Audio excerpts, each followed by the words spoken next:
本日はコンフィ UI での生成時に役立つメインメニュー各項目の役割を中心にステアブルビデオディフュージョンのワークフローを見ながらこのような題目の流れで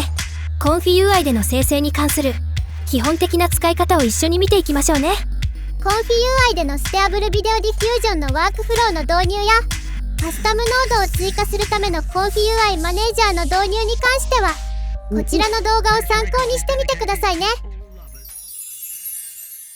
まずは KJ ノードというカスタムノードを追加しておきましょう。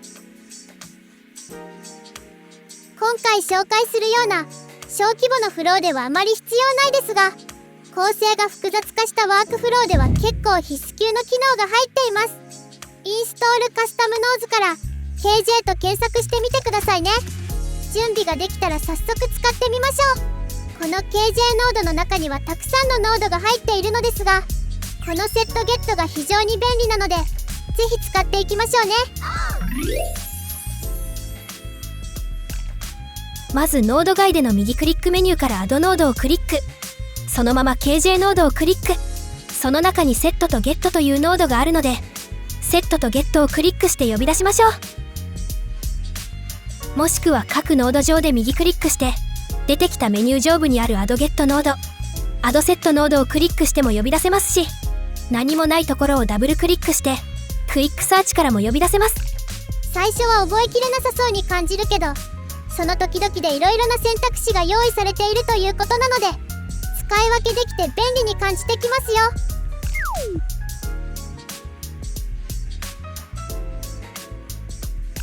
このセットゲットノードは Bluetooth みたいな機能でセットに入力された信号をゲットから取り出すことができます。例えばこのチェックポイントローダーから出力されている3つの信号はそれぞれ3つのノードへつながっています。通常はこのようにノード同士を直接つなぎますが、構成が複雑なフローになってくるとリンクがごちゃついてしまったり、どことどこがつながっているのか分かりにくくなったりしてきます。そんな時はこのノードについているポートっていう名前らしいのですが、ここをドラッグするとリンクが追随してきます。このまま他のノードにリンクさせることもできますが、何もないところにドロップするとこのようなメニューが出てきます。この中の項目リルートをクリックするとリンクの先に中継地点となる空白のノードが現れます。このブランクノードを駆使してリンクを分かりやすく整理してもいいのですが、ノードが増えるとどうしてもごちゃついてしまいますよね。そんな時はこのセットゲットノードの出番です。今回のパターンでいくと、例えばチェックポイントローダーからの出力をセットノードにつなげます。そうしましたらセットノードのここをクリックしてください。バリューと表示されるのでセットノードに名前をつけてください。今回はモデルの出力先にしたいのでモデルと入れておきます。するとノード左上の表示がセットモデルという具合に表示が変わると思います。これでこのセットノードにナンバリングすることができた状態となります。では次に先ほどのモデルからの出力を取り出したい場所の近くにゲットノードを設置します。そうしたらゲットノードのここをクリックしてどのセットノードからの信号を受け取るのかを選択します。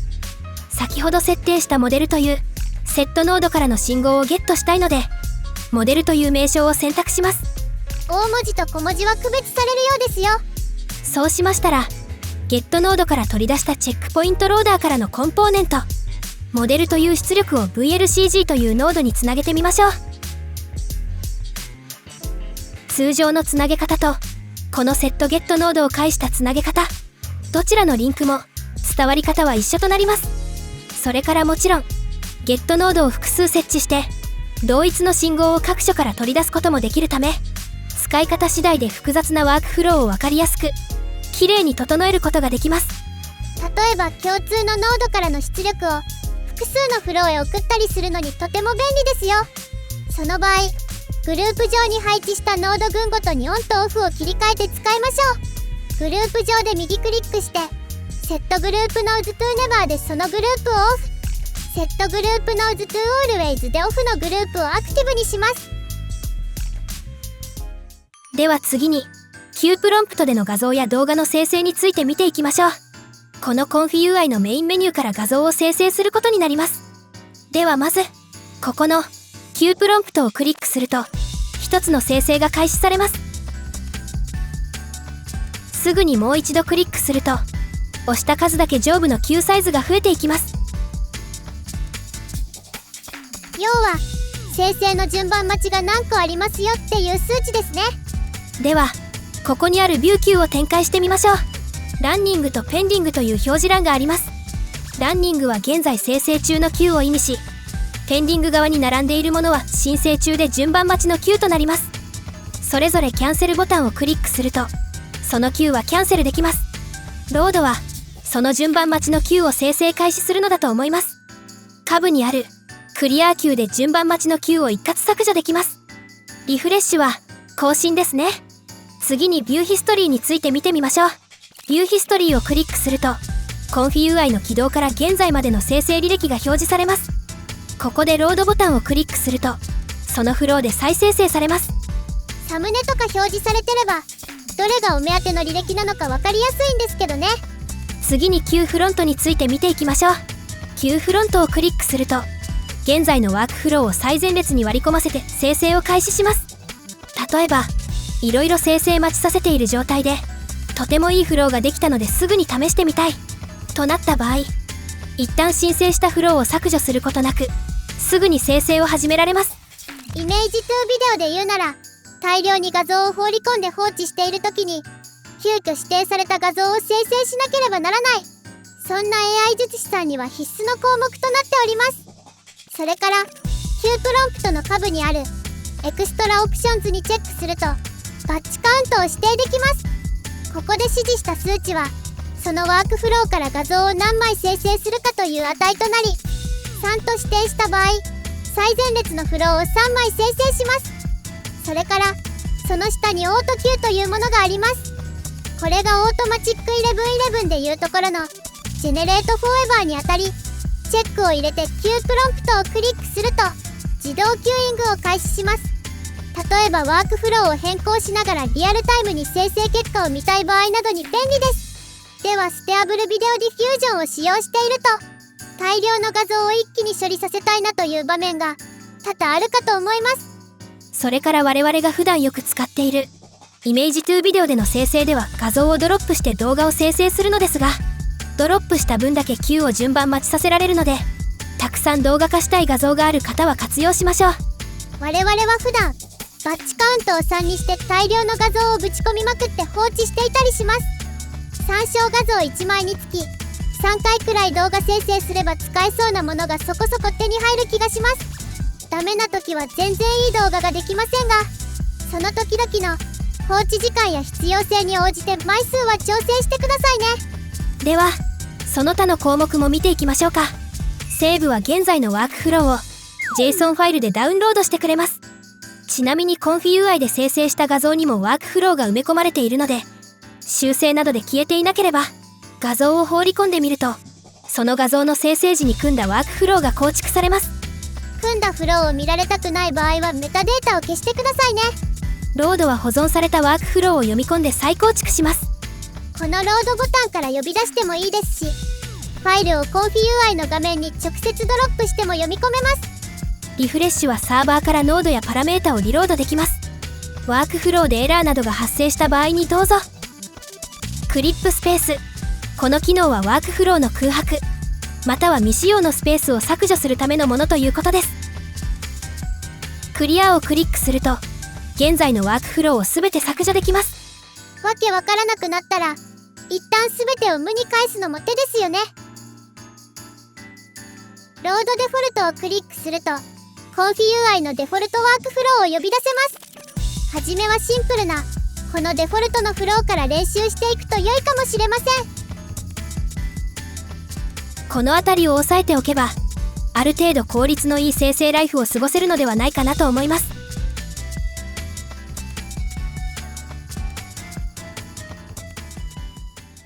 ここからはコンフィ UI の設定項目について一緒に見ていきましょう。使えそうなものを中心に紹介しますね。では先ほどのコンフィ UI メインメニューの右上にあるセッティングスアイコンをクリックしてみましょう。するとこのような設定画面が表示されると思います。デフォルトの設定画面での説明となりますよ。では一番上の項目から見ていきましょうか。Require Confirmation when Clearing Workflow のチェック項目はワークフローのクリア時に確認ダイアログの表示を有効にするための項目です。クリアボタンをクリックした時に上に出てくるダイアログのことですね。このチェックを外すとクリアボタンをクリックした瞬間にワークフローがクリアされます。間違ってクリックした時に場合によってはブチ切れ案件なのでチェックは入れたままを推奨します。プロンプトフォーファイルネームフェンセービングワークフローのチェック項目はワークフローの保存時にファイル名を決めるためのダイアログを表示するための項目となります。セーブをクリックした時に上に出てくるダイアログのことですね。これはお好みでどうぞですね。次のフェンディスプレイングの項目はウィジェットにプレビューを表示する場合の軽量化とのことです。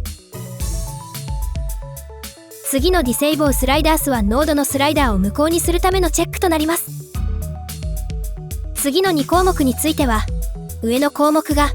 ノード内の不動小数点の簡略化を無効にするチェックとなり、下がノード内の不動小数点以下の表示桁数を指定する項目となるようです。もし変更する場合は変更後にリロードが必要となります。Enable Developer Mode Options は開発者モードを有効にします。セーブメニューポジションにチェックが入っていると Conf.UI のメインメニューの位置を保存します。これによりメニューの位置を記憶して再起動などをしてもメニューの位置を保持します。毎回デフォルトの位置にいてほしい場合はチェックをつけないようにしましょう。次の項目ロギングはエラーログを記録する項目です。これにより履歴を追跡したり発生した問題を調べたりすることができます。またビューログスをクリックすると保存されているログを表示できます。その下の DOM は DOM 要素のクリッピングを有効にするための設定項目とのことで、有効にするとパフォーマンスに影響を与える可能性があるみたいです。その下のコントロールアップダウンの数値はコントロールプラスアップダウンのショートカットキーによるパラメータの増減値となります。次の項目インバートメニュースクローリングはメニューのスクロール方向を反転させるようです。その下の項目Number of Nodes Suggestions の数値はリンクを伸ばした時ノード候補に表示される候補の数を指定できます。初期値は5となっているので候補が5つ表示されていると思います。大きな数を入れておくとつなげられる候補が全部出るので邪魔じゃなければ便利かもです。その下の項目グリッドサイズの数値ではConf.UI のワークフロー背景のグリッドのサイズを変更できるとのことです。次にあるカラーパレットではConf.UI をカラーリングできます。ではデフォルトカラーのダークから見ていきましょう。ダーク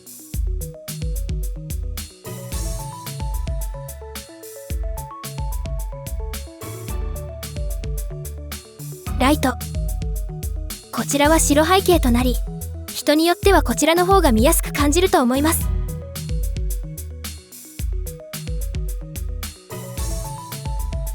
ソーラライズド視認性の高さと美しさを両立させることを目的としエディターやターミナル用にデザインされたカラースキームです。アークこちらのカラーは特に Linux のデスクトップ環境でよく使われているカラースキームとなります。ノード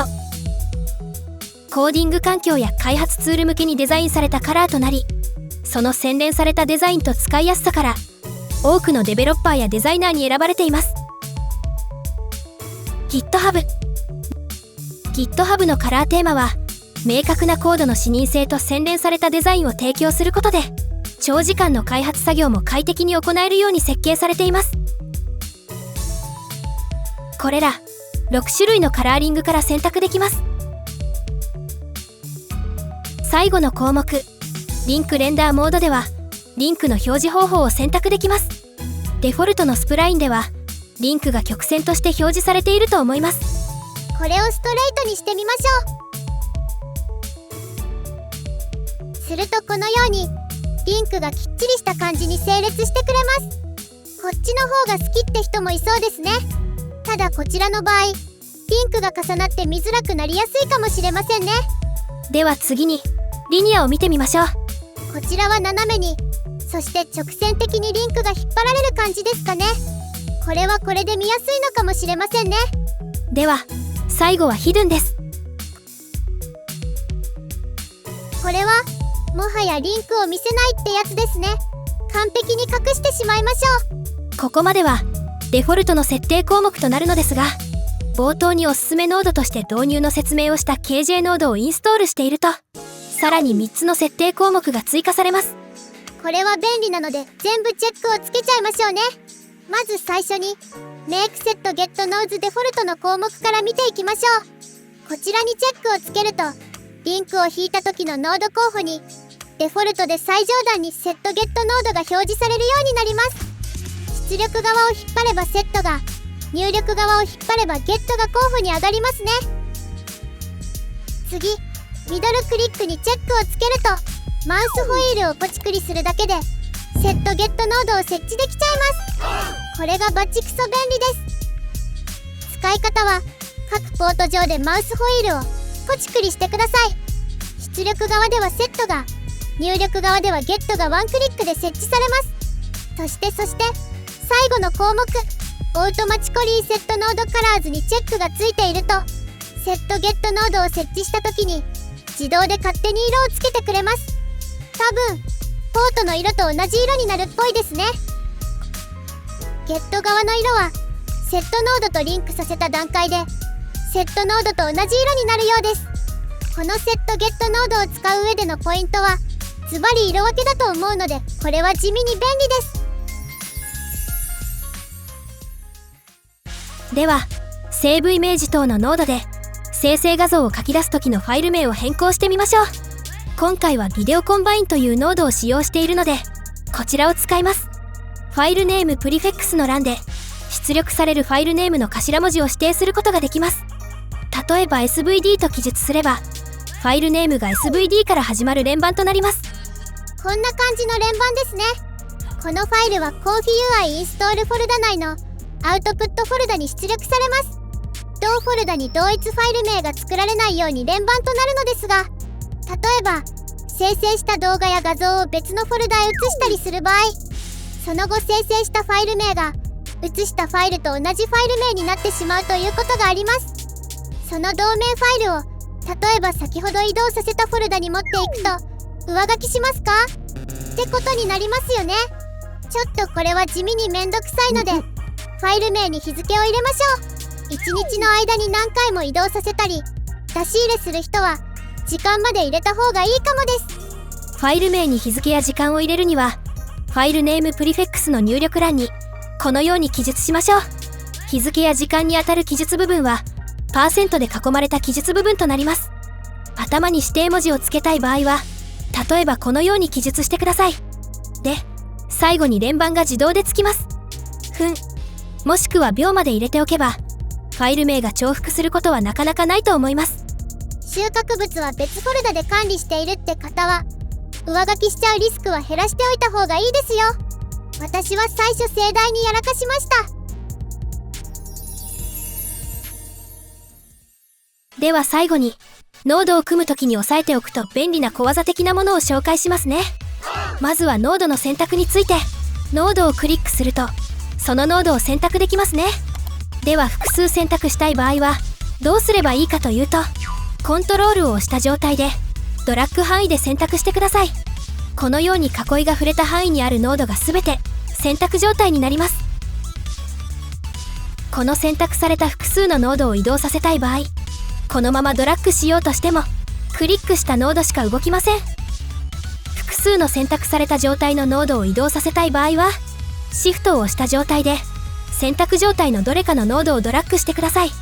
このように複数のノードを一緒に動かすことができます。なるほどなるほど。慣れるまではちょっとややこしいですね。じゃあ次は、ノードの削除について見ていきましょう。この選択された状態で、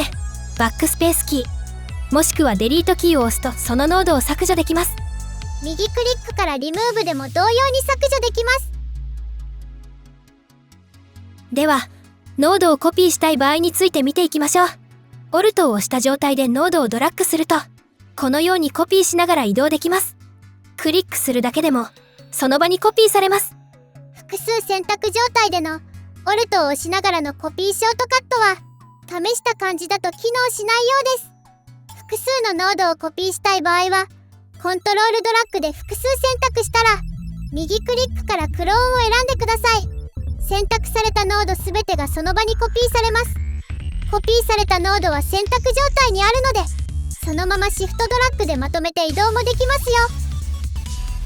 では次にノードを分かりやすくまとめておきたい場合があると思います。そのような時に便利な機能グループについて見ていきましょう。